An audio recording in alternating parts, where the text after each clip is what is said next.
Alcuin of York crossed the mosaic-floored corridor that led from the palace chapel to the scriptorium. The morning light was still weak, slanting through narrow windows and catching the tiny glass tiles in patterns he had learned to read as the hours of the day. He paused at the heavy oak doors. They were banded with iron and stood slightly ajar, just enough to let a slit of warm lamp glow escape into the colder passage. He had heard the rumours from distant scholars. Some said this scriptorium in Aachen produced more bound manuscripts in a single winter than the entire island of Britain managed in a year. Others whispered that Charlemagne collected books the way other kings collected tribute, that he had ordered a copy of every Christian author from the past 5 centuries. Alcuin had written letters defending these efforts, but until now he had never stood at the threshold himself. He reached into his sleeve and pulled out a folded letter from Bishop Theodulf of Orleans. Theodulf had written in haste, complaining that a precious codex of Virgil's Georgics had been lost somewhere in the palace, mislaid during a recent move of the imperial library. Theodulf wanted it found. Alcuin wondered if the scriptorium's scribes had already copied it, or if the original had been damaged. He tucked the letter away and pushed the door open. The smell hit him first. It was a dry, animal warmth of vellum and dust, layered with the sour tang of old ink and the sharp note of fresh lime used in parchment preparation. The room was large for a Frankish palace, perhaps 30 paces long, with a low ceiling supported by wooden beams. Daylight barely reached the far wall. Lamps burned at every desk. Alcuin stepped inside and let the door click shut behind him. 6 scribes sat at low desks arranged in 2 rows. Each desk was angled toward the windows, and each held a pot of ink, a pile of sanded parchment, and a collection of quills stuck into a leather holder. The scribes wore plain tunics with rolled sleeves. Their fingers were stained black, and their eyes moved in steady rhythms from the manuscript propped before them to the new folio they were copying. Alcuin counted them as he walked down the central aisle. He recognized one of the youngest, a boy named Hrodgar, who had been sent from Tours last year. Hrodgar was sawing the tip of a new goose quill with a small knife, scraping the shaft into a fine point and then splitting it with a precise, practiced cut. He tested the nib against his thumb and dipped it into the ink. At the far end of the room, an older monk named Folkwood supervised the progress. He stood over a manuscript stand where an open book lay, the master copy. Folkwood held a finished folio in both hands, holding it up to the light, then laying it flat against the master page to compare the alignment of the text. He nodded once and placed the new folio on a finished pile. Alcuin moved closer. The parchment here was good, scraped thin and even, with no holes or rough patches. He ran a finger along the edge of a stack waiting to be used. The animal smell was mild, which meant it had been properly limed and dried. Someone in the palace stable knew his craft. One of the scribes coughed and wiped his nose with the back of his hand. His inkwell trembled. Alcuin watched him reset the nib and recommence the line. The discipline in this room was quiet but absolute. Against the eastern wall of the scriptorium stood a sturdy writing desk piled with rolls of parchment that were not books, but orders. Alcuin recognized the format immediately. These were capitularies, the written instructions Charlemagne sent to officials and monasteries across the kingdom. He lifted the topmost roll and tied string and unrolled it carefully. It was a copy of the Admonitio Generalis, issued in March of the year 689. He knew the text well. It had been circulated to every bishop and abbot in the empire, demanding that all churches and monasteries establish schools for reading, and that the scriptures be copied without error. But here, in the scriptorium, the document had been annotated in the margins. Someone had listed the works that were to receive priority. Alcuin squinted at the handwriting.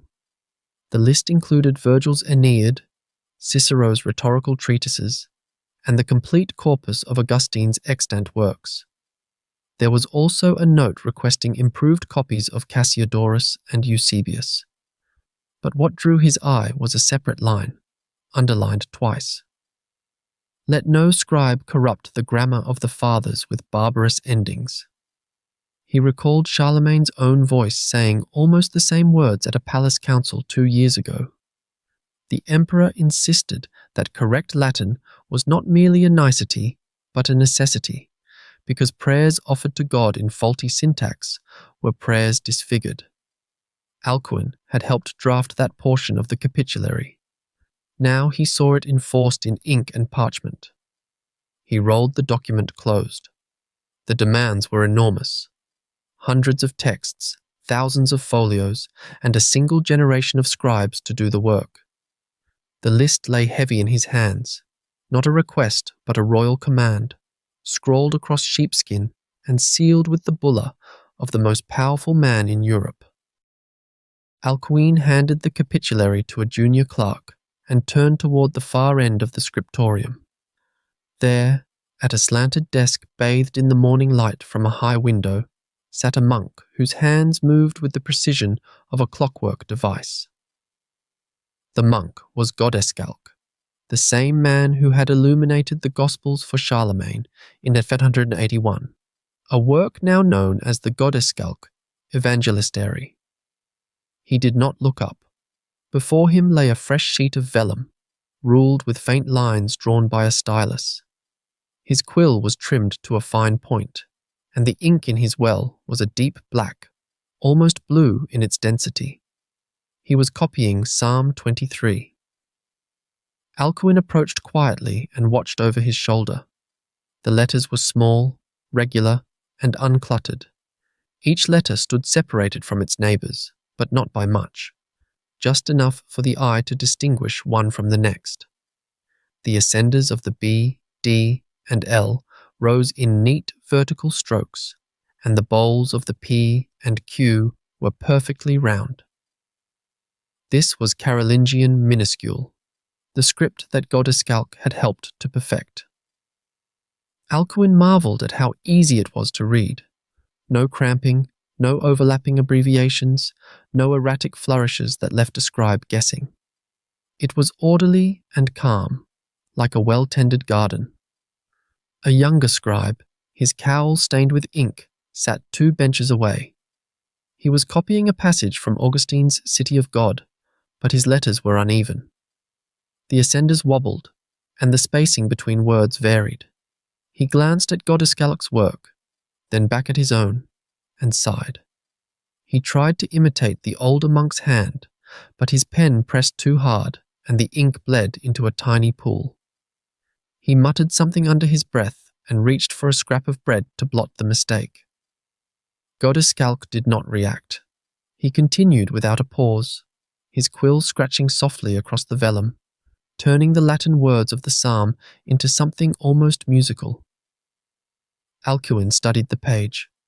Every word was legible at first glance. There was no need to squint or guess. This was the script that the emperor wanted copied across the entire Frankish realm. A standard that would make every manuscript, from the most humble prayer book to the heaviest Bible, readable by anyone trained in letters. He watched Godescalc reach the final verse. "And I shall dwell in the house of the Lord forever." The monk set down his pen, blew gently on the ink, and turned to Alcuin. His eyes were tired but satisfied. Alcuin nodded. The golden alphabet was not made of gold leaf at all. It was made of clarity. A boy of perhaps 12 years, dressed in a plain wool tunic, entered the scriptorium with a leather pouch slung across his shoulder. He stopped at the door and called out, "A letter for the master of the books." The senior scribe at the nearest desk pointed a thumb toward Alcuin. The boy approached and pulled from the pouch a folded piece of parchment sealed with a blob of dark wax. The seal was a simple cross, the mark of the Abbey of Monte Cassino. Alcuin broke it carefully and unfolded the letter. It was dated the 5th of October, in the year 787, and it came from the hand of Paul the deacon.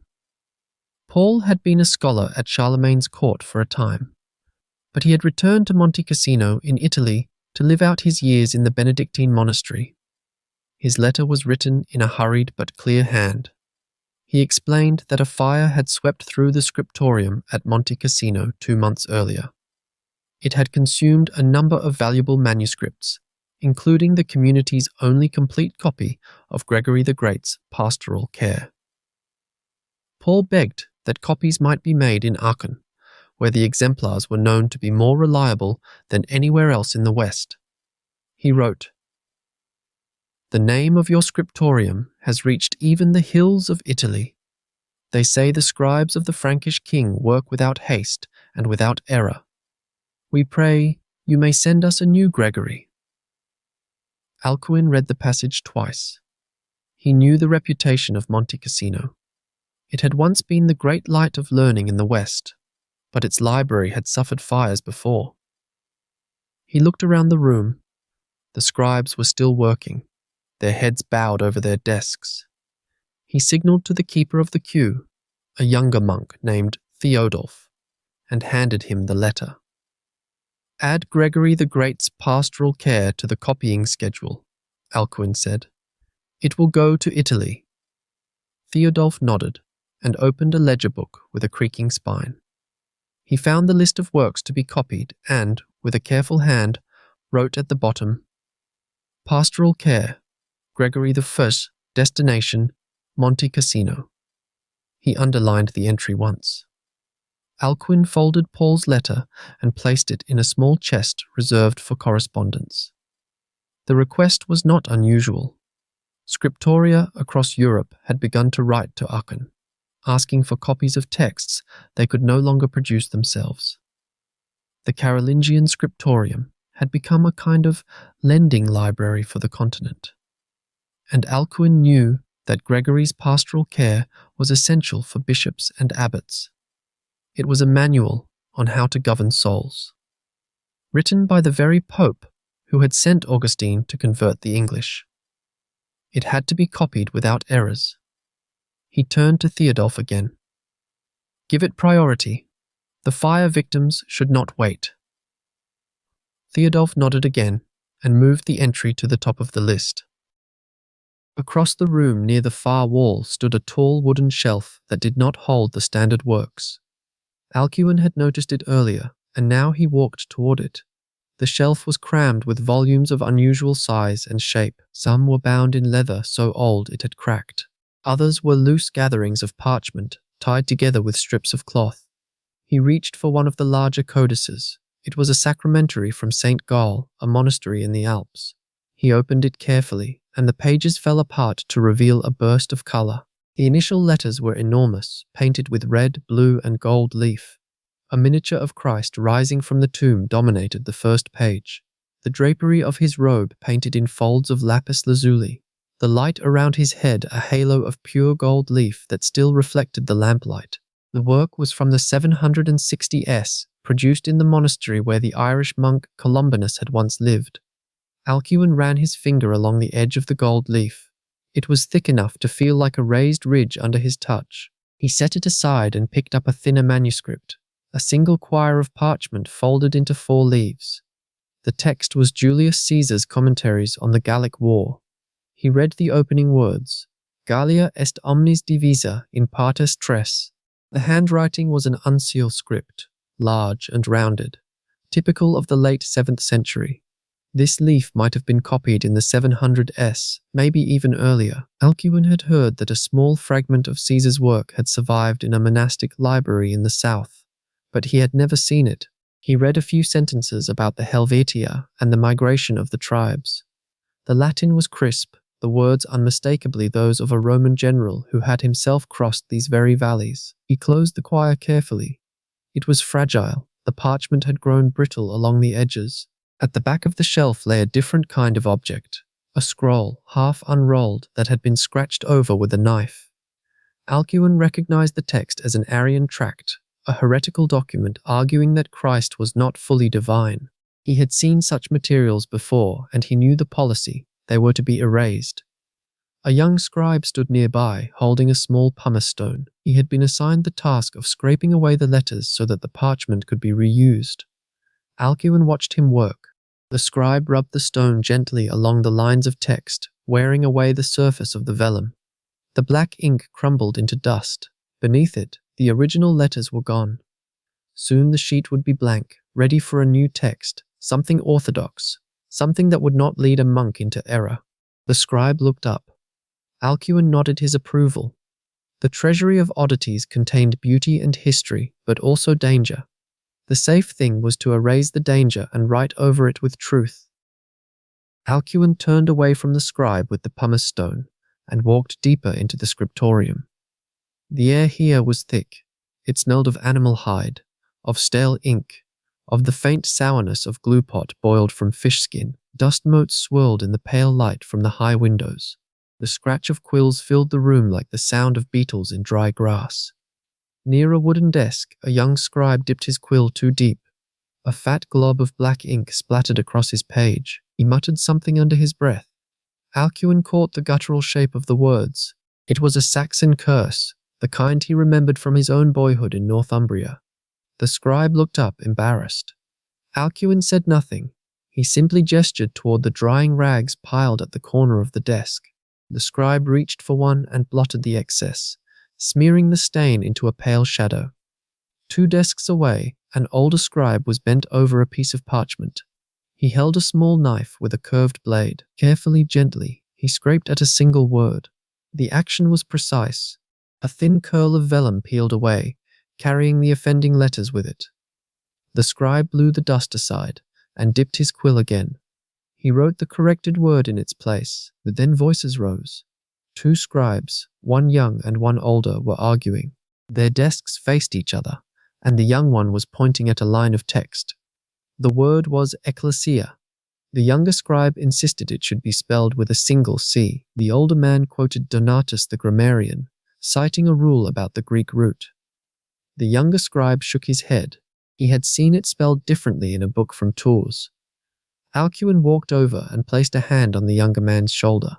He suggested they consult the master copy chained to the lectern near the altar. The argument subsided. The dust settled again.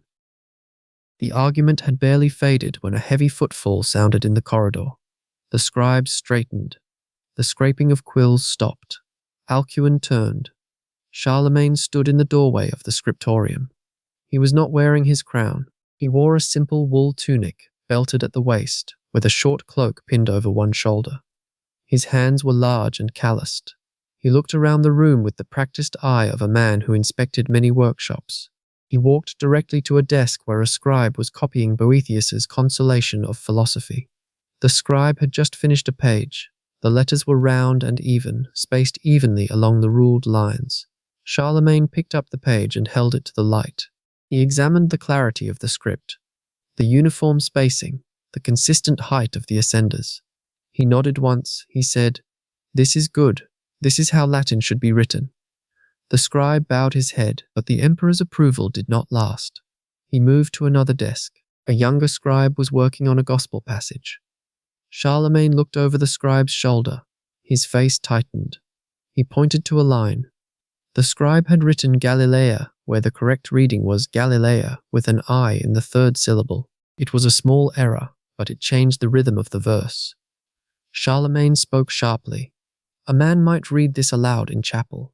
His congregation would hear a mistake. God would hear a mistake. Fix it. The scribe's hands trembled as he reached for the scraper. Then Charlemagne turned to Alcuin. He said, "You must read every sacred text yourself, every gospel, every psalter, every book of the fathers. Correct the errors. I will not have the Bible corrupted by careless scribes." Alcuin bowed. He understood the weight of the command. Later that morning, the Gregory the Great volume was finished. Alcuin himself checked the final page. The text was clean. The letters were steady. The binding was tight. A monk brought a long strip of clean linen. 2 other men helped fold the book into the cloth, wrapping it carefully so that the corners were protected. Then a wax seal was heated. Alcuin pressed his own signet ring into the warm wax. The imprint showed a cross with a small book beneath it. A courier was waiting in the courtyard. He was a Frank, broad-shouldered, with a short cloak and sturdy boots. A leather satchel hung across his chest. Alcuin handed him the wrapped volume. He told him the destination, Monte Cassino, the monastery of Paul the Deacon. The courier listened without expression. He tucked the book into the satchel and pulled the flap closed. Alcuin placed a hand on the courier's shoulder. He spoke a Latin blessing aloud. Dominus viam tuum dirigat. May the Lord direct your way. Sanctus Petrus te custodiat. May Saint Peter guard you. Angelus Domini tecum sit. May the angel of the Lord be with you. The courier crossed himself. He did not say anything. He simply turned and walked toward the stable. A few minutes later, he rode out through the gate. The scriptorium was quiet. Alcuin stood in the doorway, watching the rider become a small shape against the white fields. Frost clung to the grass. The winter air was still. The courier disappeared over a low rise. Alcuin turned back to the room. The shelves were now one manuscript lighter. The dust still hung in the air. The scribes had resumed their work. Alcuin walked back inside. The scriptorium had settled into a different kind of silence now. Not the busy hum of copying, but the quiet of work winding down. The lamps guttered low, their flames small and yellow. He strolled past the rows of locked armoria, the tall wooden cupboards where finished manuscripts slept behind iron hinges. Each cabinet held months of labor. A single mistake could ruin a page. A single lost book could erase a voice. He came to a table where a scribe had left a scrap of parchment behind. He picked it up. It was a line from Virgil's Georgics, copied in a careful hand. Felix qui potueram conoscere causas. Blessed is he who has been able to understand the causes of things. Alcuin smiled. He cradled the scrap for a moment, then placed it back on the table, flat and neat. He moved to the door and stepped out into the chill. The first grey light of dawn was spreading over Aachen. The palace roofs were frosted. A thin smoke rose from the kitchen. The courtyard was empty. He heard only the distant clatter of a stable boy and the lowing of cattle. He thought of the books that had passed through this room. The Gregory for Monte Cassino, the corrected Bibles, the pagan poets stripped of heresy and set beside the church fathers. He thought of the men who would read them generations from now, monks in cold cloisters, priests in dusty libraries. They would never know the names of the scribes who copied those pages. They would never see the worn quills or the dried ink, but that did not matter. The words would survive. That was the only thing that mattered. Alcuin pulled his cloak tighter. The frost crunched under his boots. He stood there a long moment, alone in the quiet dawn, certain of their work's hidden impact. Then he turned and went back inside to prepare for the morning prayers.